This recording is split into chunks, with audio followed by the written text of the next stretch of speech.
Yes, students. Today we will do the MCQ, the revision of the MCQ of the chapter change in profit sharing ratio. I already told you that we have to do more and more practice on the MCQ, on the true false MCQ means true false, fill in the blanks, each and everything. जैसे जैसे एक दो videos में हम basic concept करते हैं, वैसे वैसे उसके साथ ही हम एमसीक्यूज कर रहे हैं। एक चीज मेरी याद रखना, आप अगर कहोगे कि sir you are not doing the practical now, मैं प्रैक्टिकल इसलिए नहीं करवा रहा क्योंकि आपको अब थ्योरी पे ज्यादा ध्यान देना है, आपको एमसीक्यू पे ज्यादा ध्यान देना है। उसके बाद तो हमने प्रैक्टिकल ही करने हैं। एक बार आपकी एमसीक्यू की रिवीजन हो जाए ध्यान से, आफ्टर दैट तो हमारे पास कोई ऑप्शन ही नहीं है प्रैक्टिकल करने के अलावा। इसलिए मेरा ज्यादा से ज्यादा फोकस है एमसीक्यू पे कि इस बार आपके एमसीक्यू अच्छी तरह से हो जाए। तो उसी लिंक को आगे करते हुए हम करते हैं change and profit sharing ratio के एमसीक्यू। इस चैप्टर में कोई खास एमसीक्यू बनता तो नहीं है, फिर भी 8-9 जितने मेरे पास एमसीक्यू है आज पूरी की पूरी वीडियो में हम उसको पढ़ेंगे और उसको अच्छे से मन में बैठा लेंगे। चलो स्टार्ट करते हैं पहले एमसीक्यू से। सबसे पहले लिखा है sacrificing ratio is computed eight the time of. Sacrificing ratio कब कैलकुलेट होती है? सर सैक्रिफाइसिंग रेशियो कब कैलकुलेट होगी? मैंने एडमिशन के टाइम पे भी सैक्रिफाइसिंग निकाली थी, गेनिंग के टाइम पे भी सैक्रिफाइसिंग निकाली थी। सैक्रिफाइसिंग तो मैं हर टाइम निकालती हूँ बेटा, याद रखना। एक होता है रिकंस्टिट्यूशन, रिकंस्टिट्यूशन में आपकी एडमिशन भी आ जाती है, आपकी रिटायरमेंट भी आ जाती है। तो जो सैक्रिफाइसिंग है ना आपने एडमिशन लिखना है ना आपने रिटायरमेंट लिखना है, आपने लिखना है रिकंस्टिट्यूशन। रिकंस्टिट्यूशन का मतलब है पुरानी फॉर्म जब भी चेंज होगी, पुरानी फॉर्म से न्यू फॉर्म जब भी बनेगी, दैट इज कॉल्ड रिकंस्टिट्यूशन। और जब भी आपकी रिकंस्टिट्यूशन होगी तो सैक्रिफाइसिंग या गेनिंग की जरूरत पड़ेगी ही पड़ेगी। तो इसका करेक्ट ऑप्शन है रिकंस्टिट्यूशन। आइए पहले रिकंस्टिट्यूशन को समझ लेते हैं होता क्या है, ध्यान से सुनना। ए और बी दो पार्टनर है, उनकी प्रॉफिट शेयरिंग रेशियो 3:2। अब फ्यूचर में वो कहते हैं कि हमने रेशियो को चेंज करना है। क्या करना है रेशियो को? क्या करना है रेशियो को? बोलो बेटा, चेंज करना है। और जब वो रेशियो को चेंज कर लेते, ना ए छोड़ के गया ना बी छोड़ के गया, ना कोई रिटायर हुआ ना कोई कुछ हुआ, बस उन्होंने अपनी रेशियो चेंज कर दी। बेटा रेशियो चेंज होने की वजह से भी पुरानी फर्म न्यू फर्म बन गई है। आप कहोगे सर पुरानी फर्म में भी दो बंदे थे, न्यू फर्म में भी दो बंदे, तो इसको न्यू फर्म क्यों कहते हैं? क्योंकि with the change in the ratio, जब उनकी प्रॉफिट शेयरिंग रेशियो चेंज हुई तो हमारी फर्म का बेसिक जो बेस था वो चेंज हो गया। तो उसको हम कहते हैं रिकंस्टिट्यूशन। तो रिकंस्टिट्यूशन में पहला हिस्सा आता है जब उनकी प्रॉफिट शेयरिंग रेशियो चेंज होती है। रिकंस्टिट्यूशन में दूसरा हिस्सा आता है जब ए और बी काम कर रहे हो, सी कहता है कि मुझे एडमिट कर लो, she want to admit in the firm, नया बंदा फर्म में आ गया, तो उसको भी रिकंस्टिट्यूशन ही कहते हैं, एडमिशन। और तीसरा, जब ए बी सी काम कर रहे हो तो सी कहता है कि मैंने फर्म को छोड़ के जाना है, एक सी फर्म को छोड़ के चला गया, उसको भी रिकंस्टिट्यूशन ही कहते हैं। और नंबर 4 तो लास्ट डेथ के केस में, जब बंदा मर गया तो पुराने बंदे जो थे अब उसमें से कम हो गया तो नए बंदे रह गए, वो न्यू फॉर्म बनाएंगे। यानी रिकंस्टिट्यूशन का मैं मीनिंग समझा रहा हूँ। रिकंस्टिट्यूशन का मीनिंग क्या है कि फॉर्म दोबारा से रिकंस्ट्रक्ट हो रही है। रिकंस्ट्रक्ट मतलब कि चाहे उनकी प्रॉफिट शेयरिंग रेशियो चेंज हो रही है, चाहे कोई नया आ रहा है चाहे कोई पुराना मर रहा है, फर्म तो पुरानी से न्यू में जा रही है, तो दैट इज को रिकंस्टिट्यूशन। तो ये समझ गए रिकंस्टिट्यूशन मीनिंग? बोलो बेटा समझ गए? से यस और नो? तो इसका करेक्ट आंसर आएगा रिकंस्टिट्यूशन। उसके बाद revaluation is prepared at the time of. देखो भाई एमसीक्यू तो गिवन नहीं है, सीधा fill in the blanks given है।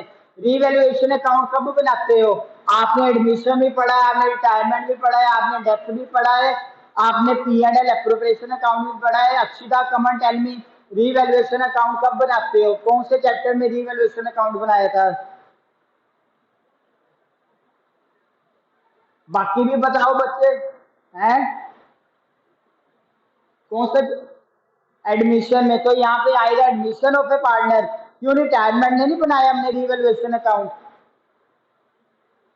से यस और नो? हाँ डेथ में नहीं बनाया रिवैल्यूएशन अकाउंट। तो यहाँ क्या लिखेंगे फिर, एडमिशन, रिटायरमेंट या डेथ? क्या लिखेंगे यहाँ पे सृजन, क्या लिखेंगे सृजन, क्या लिखेंगे?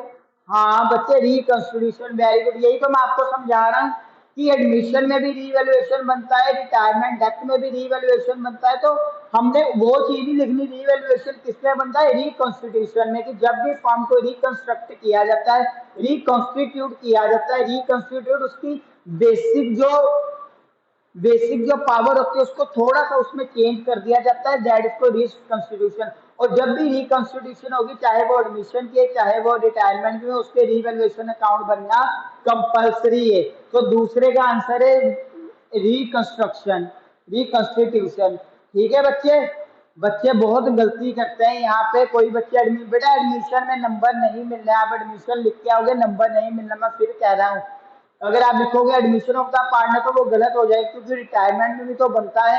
अगर आप लिखोगे रिटायरमेंट ऑफ द पार्टनर वो गलत हो जाएगा। हाँ, अगर आप लिखोगे admission of the partner plus retirement of the partner plus death of the partner, या तो ये सारी चीजें लिख के आओ तब आपका ठीक होगा, या फिर इन सारी चीजों की बजाय एक चीज लिख दो, क्या? रिकंस्टिट्यूशन। समझ गए बात को? सम जितना ज्यादा आसान है, नंबर उतने ही वेस्ट होते हैं, नंबर उतने ही खराब होते हैं इसमें। आगे आते हैं क्वेश्चन नंबर थर्ड में। Reserve reserve appearing in the balance sheet, कहता है जो रिजर्व अपेयर हुए हैं बैलेंस शीट में, जनरल रिजर्व हो गया, रिजर्व फंड हो गए, बैलेंस शीट की लायबिलिटी साइड में ये हमेशा आते हैं।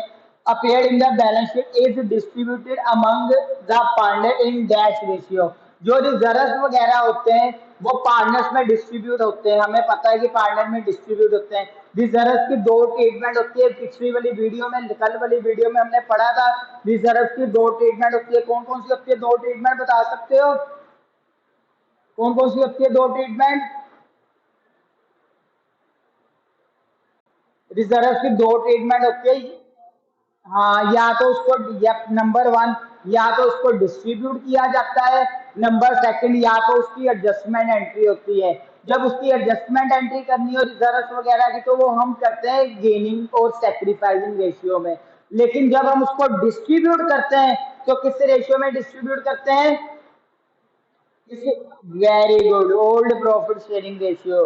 तो किस रेशियो में डिस्ट्रीब्यूट करते हैं? Old profit sharing ratio. तो इसका करेक्ट आंसर आएगा ओल्ड प्रॉफिट शेयरिंग रेशियो। जो रिजर्व है वो किस रेशियो में डिस्ट्रीब्यूट होंगे? बच्चे फिर यहाँ पे गलती करते हैं, जिनका कंसेप्ट नहीं सही होगा वो यहाँ पे एडजस्टमेंट रेशियो लिख के आ जाते हैं, सेक्रीफाइसिंग रेशियो, गेनिंग रेशियो लिख लेते हैं। बेटा सेक्रीफाइसिंग और गेनिंग रेशियो में डिस्ट्रीब्यूशन नहीं होती, सैक्रिफाइसिंग और गेनिंग रेशियो में एडजस्टमेंट एंट्री होती है। मेरी बात को ध्यान से सुनो, पल्ले बांधो, लिख लो। जो एडजस्टमेंट एंट्री बोली हो, चाहे वो गुडविल की एडजस्टमेंट एंट्री बोली हो, चाहे it is asked to the general reserve, profit and loss, किसी की भी जनरल एंट्री बोली हो, एडजस्टमेंट एंट्री बोली हो, वो गेनिंग सैक्रिफाइस में होती है। समझे बात को? ये चीज याद रखना। और किसी चीज की डिस्ट्रीब्यूशन की एंट्री बोली हो वो हमेशा ओल्ड रेशियो में। तो इसका करेक्ट आंसर आएगा नंबर सी का ओल्ड रेशियो। ये तीन सही है, तीनों में कोई डाउट, कोई प्रॉब्लम? बाकी बोलो बेटा, सारे देख लो एक बार। तो क्वेश्चन नंबर फोर्थ पे आते हैं, आइए पढ़ते हैं क्वेश्चन नंबर फोर्थ।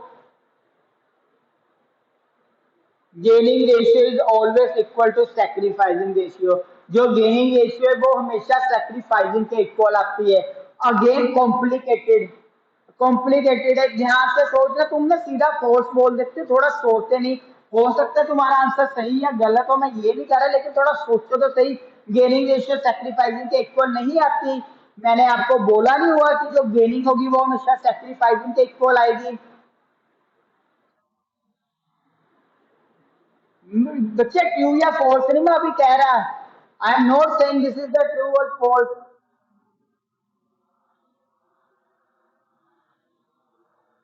हाँ बिल्कुल, मैं वही कह रहा हूँ ना। तो आपने ये जिस लड़की ने बोला था कि फॉल्स है, उसने ये पेपर तो सोचा नहीं है। अब मैं इसका ट्रू का भी बताता हूँ, इसका ट्रू भी नहीं है, वो भी इसका रीजन बताता हूँ। क्वेश्चन को ध्यान से समझो, मैं बार बार कह रहा हूँ कि क्वेश्चन को एक बार पढ़ लेना। पहले होता था आसान से क्वेश्चन आते थे, it is easy for the student to say yes no A B C D, कि बड़ी आसानी से आंसर मिल जाता था। क्वेश्चन कॉम्प्लिकेटेड आने, gaining ratio is always equal to sacrificing ratio. जो गेनिंग रेशियो होती है वो हमेशा सैक्रिफाइसिंग रेशियो के इक्वल आती है। अब इसमें हमारे दो प्रोस्पेक्टस हैं। दो प्रोस्पेक्टस क्या है हमारे? अगर तो हम पिछली वाली वीडियो के अकॉर्डिंग चलें, ठीक है ना, कि दो पार्टनर अगर गेन करेंगे तो तीसरा सेक्रीफाइस करेगा। समझ गए बात को? दो पार्टनर अगर गेन करेंगे तो तीसरा क्या करेगा? सेक्रीफाइस करेगा। एक तो वो प्रोस्पेक्टस है, तो उसमें आपका आ जाएगा ये फॉल्स। लेकिन आपको पता है जिसने ये बोला है ना, नहीं उसमें आ जाएगा ट्रू। लेकिन जिसने ये बोला है ना ट्रू है, वो गलत है। पूछो क्यों?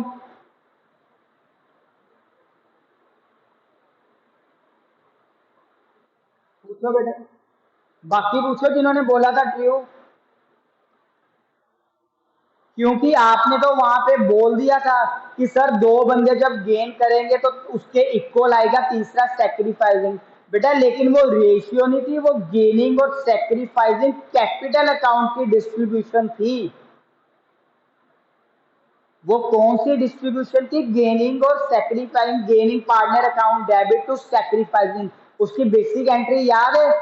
गेन वो हम गेनिंग रेशियो नहीं निकालते थे, वो हम सेक्रीफाइसिंग रेशियो नहीं निकालते थे, हम गेनिंग पार्टनर और सेक्रीफाइसिंग पार्टनर निकालते थे। याद रखना है चीज को। बोलने में जरूर हम गेनिंग रेशियो बोल देते होंगे, लेकिन एक्चुअल में वो गेनिंग पार्टनर निकालते थे और सेक्रीफाइसिंग पार्टनर निकालते थे। अक्षरा याद है?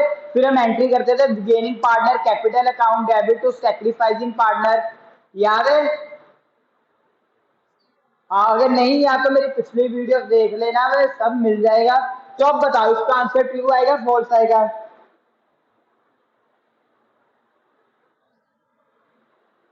फिर ट्रू आएगा। कैसे ट्रू आएगा? मैं मुझे पता है तूने पहले ही फॉल्स बोल दिया था, तभी तो मैंने कहा ना कि तूने बहुत जल्दी बोल दिया, बस सोच के बोलती। अब सीधा ट्रू क्यों आएगा? तूने तो फिर समझा ही नहीं मुझे।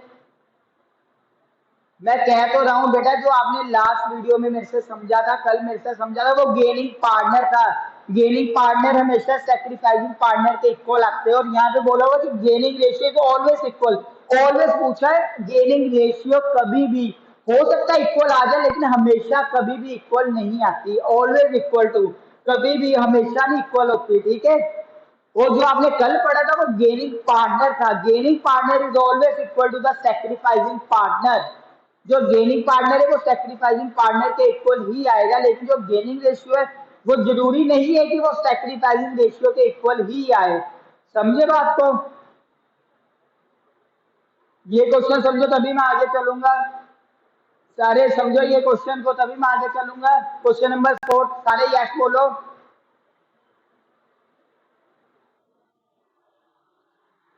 कहाँ पे कंफ्यूजन है जस्टी मुझे पूछ, मैं उसको ज्यादा क्लियर कर पाऊंगा।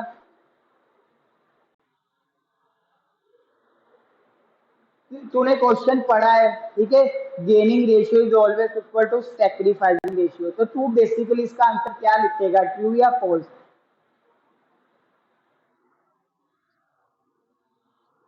हाँ, मोटी मोटी गल की हर बारी इक्वल नहीं आती। लेकिन कुछ बच्चों ने सोचा कि कल वाली वीडियो मेरी देखी थी कि गेनिंग हमेशा सैक्रीफाइसिंग के इक्वल होंगे। कल मैं दसिया थी वीडियो के विच कि जो दो गेन करते हैं वो सैक्रीफाइस के इक्वल आएगा। समझाया था? दो जो माइनस में जाते हैं, हाँ वो कैपिटल, यही थी बस बात हो रही है कि वो कैपिटल था, वो पार्टनर थे। वो क्या थे? पार्टनर थे। जो गेनिंग पार्टनर होते हैं वो हमेशा सेक्रीफाइसिंग पार्टनर के इक्वल आएंगे। हमेशा मीन्स हमेशा, ये रूल है। लेकिन गेनिंग रेशियो हमेशा सेक्रीफाइसिंग के इक्वल आएगी, ये कोई रूल नहीं है। ठीक है, अब समझ गए? चलो अब आगे करते हैं। यही चीजें तो मैंने आपके मन से निकालनी है, जो आप एमसीक्यू के बारे में सोचते हो ना, और जब उसको हम अटेम्प्ट करते हैं, जमीन आसमान का फर्क है। यही चीज मैंने आपके मन से निकालनी है कि एमसीक्यू जो आप सोच के जाते हो एमसीक्यू में टिक करना है, कि ticking is not the MCQ. समझे बात को? अब एक बंदा है, एक बच्चा बता क्या करता है, जैसे हमारे यूजीसी के पेपर होते हैं या फिर गवर्नमेंट जॉब के पेपर होते हैं, तो बच्चे क्या सोचते हैं, जो हम जो जाते हैं पेपर देने, बैंक के पेपर निकले हैं, किसी बच्ची ने भर दिया, लड़की ने भर दिया, यार मैं तो सारे ए टिक करके आ जाने, जो मुझे नहीं आ गया मैं तो सारे ए टिक करके आ जाने। समझे, और मैंने पास भी हो जाना। ऐसा बेटा कोई रूल नहीं है कि सारे ए टिक करके आ जाओ। जिसको नॉलेज होगी वो पढ़ेगा और वो सी भी टिक करेगा, डी भी टिक करेगा, बी भी टिक करेगा और वो बच्चा पास होगा। जिसको नॉलेज ही नहीं होगी वो तो अपनी किस्मत के थ्रू जा रहा है। फिर वे कहता पेपर बड़ा औखा था, मुझे ऊपर वाले ने पास नहीं किया, मुझे गवर्नमेंट जॉब नहीं मिल रही, ये नहीं लग रहा, वो नहीं लग रहा। जब आपको बेसिक ही नहीं क्लियर, जब आप तुक्के मारते जा रहे हो तो किस्मत में तो तुक्का मारेगी, किस्मत का तुक्का लग गया तो आपका क्लियर होगा, वरना नहीं क्लियर होगा। अपना थोड़ा सा माइंड आपको चेंज करना पड़ेगा एमसीक्यू के लिए, क्योंकि इस साल एमसीक्यू आने, एमसीक्यू वो वाले एमसीक्यू नहीं है जो आपने अब तक किए हैं कि तुक्के मार के ए तुक्के मार के बी। अब एमसीक्यू आपके हाई लेवल के होंगे, डिफरेंट लेवल के होंगे। उसके बाद आ जाओ miscellaneous expenditure under which type of asset. Miscellaneous expenditure किस एसेट के अंडर आते हैं, तो पहले हम पढ़ लेते हैं। ये मेरी लाइबिलिटी साइड है, ये मेरी एसेट साइड है। तो एसेट साइड में आते हैं मेरे पास मिसलेनियस एक्सपेंडिचर। एसेट मेरे पास तीन तरह की होती है, आपने सभी ने +1 में पढ़ी हुई है ध्यान से। सबसे पहले मेरी एसेट्स होती है fix assets. Land and building is the best example, furniture is the best example of the fix asset. दूसरी मेरी एसेट्स होती है current asset. Cash in hand, cash at bank is the best example of the current asset. तीसरी मेरी assets होती है fictitious assets. मुझे पता है आप भूल चुके हो फिक्टिशियस एसेट्स, इसको मिसलेनियस एक्सपेंडिचर भी कहते हैं। Miscellaneous expenditure, fictitious asset. बेटा फिक्टिशियस एसेट्स वो एसेट्स होती हैं जो कि आपकी बुक्स में तो शो हुई है लेकिन which have no market value, जिसकी मार्केट में कोई वैल्यू नहीं है, बस आपकी बुक्स में रखी हुई है। वो एसेट्स वो धीरे धीरे अपने आप वो कम हो जाएगी, जिसकी वैल्यू अपने आप कम हो जाएगी, that is called fictitious assets. एक एग्जांपल के थ्रू समझाता हूँ। अरहान है, अरहान +2 में टॉप कर गया, इसको एक मेडल मिला है, एक इसको ट्रॉफी मिली है और एक इसको सर्टिफिकेट मिला है, मिलेगा ना सर्टिफिकेट। और जब ये कॉलेज में गया या ये जॉब लेने के लिए गया तो यहाँ पे वो क्या दिखाएगा अरहान, अपना मेडल दिखाएगा, सर्टिफिकेट दिखाएगा या ट्रॉफी दिखाएगा? सर्टिफिकेट दिखाएगा। जब वो लोग जॉब लेने जाएगा तो क्या काम आएगा? यानी कि वैल्यू किसकी बढ़ी? सर्टिफिकेट की। यस और नो? लेकिन क्या ट्रॉफी और मेडल की कोई वैल्यू नहीं है? उसकी वैल्यू है, हाँ उसके घर में पड़ा हुआ रेहान को जिसको देख के उसको प्राउड फील होता है, या उसके रिश्तेदार कहता है हाँ इसने कभी प्राइज जीता था, लेकिन मार्केट में उस ट्रॉफी की या फिर उस मेडल की कोई वैल्यू नहीं है। तो एक तरह से अरहान के लिए वो मेडल वो ट्रॉफी क्या है? Fictitious asset. एसेट तो जरूर है, मेरा नाम तो बना रही है लेकिन उस नाम का मुझे कोई फायदा नहीं हो रहा। तो उसी कड़ी में आता है मिसलेनियस एक्सपेंडिचर। मिसलेनियस एक्सपेंडिचर किसकी बताया था रियल लाइफ में? कहाँ था तू? हाँ business business business point of view से पूछना। हाँ बिजनेस पॉइंट ऑफ व्यू में सबसे पहले एसेट होते हैं मिसलेनियस एक्सपेंडिचर। सर ये मिसलेनियस एक्सपेंडिचर कौन से होते हैं? मैंने एक अपने बिजनेस के बाहर बहुत बड़ा बोर्ड बनवा दिया, एस के महाजन कमर्स वर्ल्ड, मैंने बहुत बड़ा बोर्ड बनवा दिया एक।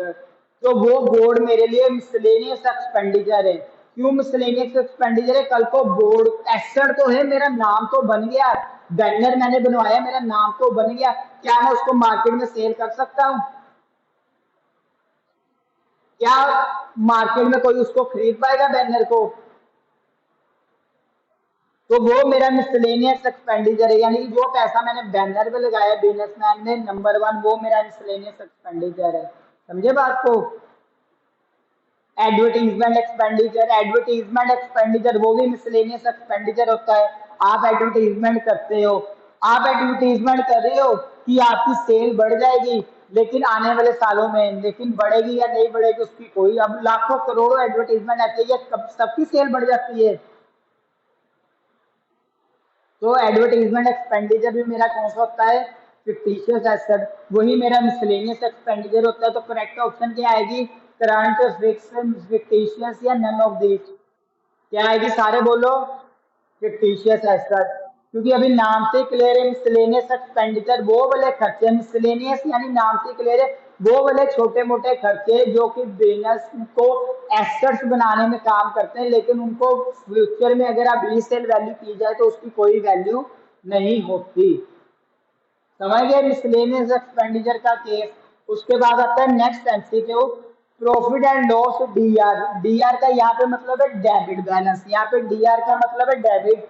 Profit and loss debit always represent, जब भी आपको profit and loss debit balance हो तो वो क्या रिप्रेजेंट करता है, बैलेंस शीट में भी profit and loss liability side भी होता है, एसेट साइड भी होता है। अब आप ध्यान से सुनना, बैलेंस शीट का जो profit and loss liability side का होता है वो सीआर होता है, क्रेडिट साइड। जो बैलेंस शीट एसेट साइड का प्रॉफिट लॉस होता है वो डीआर होता है, डेबिट साइड। वो क्या शो करता है, profit and loss debit side. It means ऐसा भी आ सकता है जो एसेट साइड का प्रॉफिट लॉस है वो क्या शो करता है, प्रॉफिट शो करता है number A. Number B loss show करता है, maybe profit maybe loss, या तो प्रॉफिट या तो लॉस या सभी। तो डेबिट साइड का जो पी एंड एल का बैलेंस है वो क्या शो करता है, बताओ क्या शो करेगा, वो हमेशा लॉस शो करेगा, वो हमेशा क्या शो करेगा, लॉस।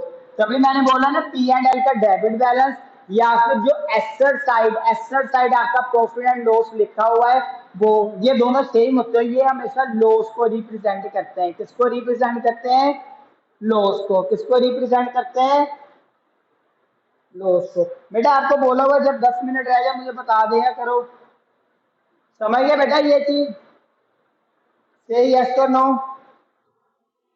और लास्ट एमसीक्यू करते हैं एएस। एएस का मतलब है शॉर्ट फॉर्म है as, accounting standard. Accounting standard of intangible asset. Again concept based question है, आप तुक्के वाला क्वेश्चन नहीं है। 26 तुझे कैसे पता 26,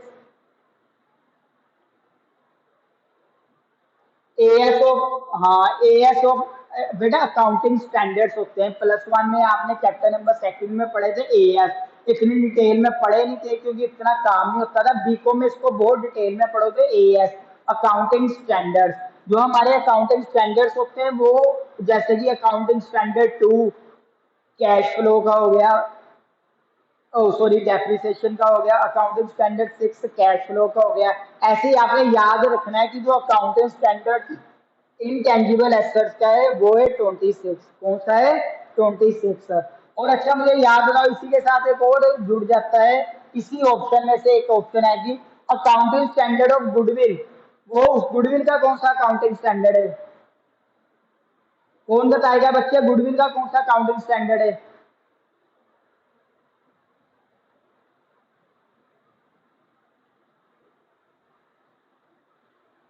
बताओ गुडविल कौन सी एक्सेट है। हाँ हाँ, बस ये आपने सोचा ना सर गुडविल का तो याद ही, गुडविल मेरी इनटेंजिबल एसेट्स होती है। और जो इनटेंजिबल का आपका है वो अंडर सेक्शन 26 है, समझिए बेटा। तो ये सारे एमसीक्यू थे मेरी तरफ से जो कि आपको इम्पोर्टेंट थे सारे के सारे। हाँ जी बोलो कौन बोल रहा है।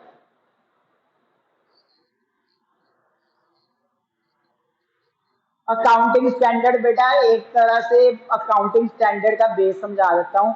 हर बंदा अपनी अपनी बुक्स फॉलो ना करे, हर बंदा अपना अपना काम ना करे, तो सीबीएसई वाले या पंजाब बोर्ड वाले एक सिलेबस बना देते हैं कि हर स्कूल ने यही पूरे साल में सिलेबस करवाना है, इसी बुक में से करवाना है, इतना ही करवाना है। वैसे कोई भी अकाउंटेंट कोई भी बिजनेसमैन अपनी मर्जी से ना चले तो इंडियन अकाउंटिंग अथॉरिटी एक तरह से अकाउंटिंग स्टैंडर्ड बना लेते हैं कि हर बंदे ने यही स्टैंडर्ड फॉलो करने हैं, कि कोई अपनी मर्जी से कोई भी स्टैंडर्ड फॉलो नहीं करेगा। अगर एक बंदा रिवैल्यूएशन अकाउंट में पर्टिकुलर अमाउंट लिख रहा है तो सारे ही पर्टिकुलर अमाउंट लिखेंगे। ऐसे नहीं एक पर्टिकुलर लिख रहा है, दूसरा पर्टिकुलर लिख रहा है, तीसरा कुछ नहीं लिख रहा। तो अकाउंटिंग स्टैंडर्ड होता है कि हमने जो सा स्टैंडर्ड आपको दिया है, जो सा क्राइटेरिया दिया है, आपने वही चीज फॉलो करनी है, समझ गए। रूल्स हो गए, rules and regulation from of the ICA that is called Indian accounting standard. ठीक है, ये वीडियो को ध्यान से सुनना, बार बार सुनना इस वीडियो को, ये सारे एमसीक्यू मन में बैठा लेना, फिर भी कोई डाउट है तो फोन कर लेना। हाँ जी बेटा अब आपके डाउट ले रहे हैं।